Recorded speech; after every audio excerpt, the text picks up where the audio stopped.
ఈ దుర్గావాహిని శాఖల్లో మీరు ఏం నేర్పిస్తారండి? ఆళ్ళనీళ్ళని కుట్రమ్మని పంపిస్తారా? లేదన్నట్లయితే కనుక మనల్ని మనం రక్షించుకోవాలని నేర్పిస్తారా? లేదన్నట్లయితే సమాజం కోసం పనిచేయమని చెప్తారా? ఏం జరుగుతుందండి? యాదేవి సర్వభూతేషు శక్తి రూపేణ సంస్థిత నమస్తస్యై నమస్తస్యై నమస్తస్యై నమో నమః.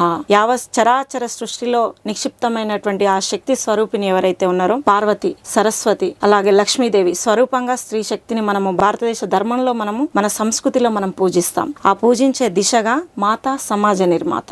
భారతీయ సమాజానికి మూలము ఆయుపట్టు, మన ధర్మానికి మూలం కూడా కుటుంబమే. ఆ కుటుంబాన్ని నడిపించేది స్త్రీ శక్తి, అమ్మే. కాబట్టి అమ్మను నిర్మాణం చేసేటటువంటి బాధ్యత కన్నా ముందుగా యువతిగా తన యొక్క బాధ్యతను గుర్తెరుగుతూ దేశము ధర్మము తద్వారా సవ్యమైనటువంటి సుశక్తమైనటువంటి భారతీయ సమాజ నిర్మాణంలో సనాతన భారతీయ ధర్మ పరిరక్షణలో యువతి విభాగాన్ని నిలపాలనేటటువంటి తపన దుర్గావాహింది. ఇందులో నేర్పించేదంతా కూడా అమ్మవారి శక్తి స్వరూపమే, దుష్ట సంహారమే. ఏదైనా ఆపద సంభవించినప్పుడు అధర్మీయులు లేదా విధర్మీయులు మనపై దాడి చేస్తున్నప్పుడు ఆ సంస్కృతి పరంగా కావచ్చు, ఆచార వ్యవహారాల విధానాల్లో కావచ్చు, నడిచే క్రమంలో కావచ్చు, చదువుకునే క్రమంలో కావచ్చు, బయట తిరిగే క్రమంలో కావచ్చు, మానసిక శారీరక నైతిక వికాసంతో వాళ్ళు ఎదుర్కొనేలా మనము తీర్చిదిద్దుతాం. ఎవరినో కొట్టాలని మనము నేర్పము, ఎవరినో ఇబ్బంది పెట్టాలని మనం చేయం. స్వతహాగా తనను తాను రక్షించుకునే విధంగా స్త్రీ శక్తిని నిర్మాణం చేస్తాం, అమ్మాయిలను నిర్మాణం చేస్తాం, తమలో ఉన్న శక్తిని జాగృతం చేసేలా వాళ్ళని నిర్మాణం చేస్తాం.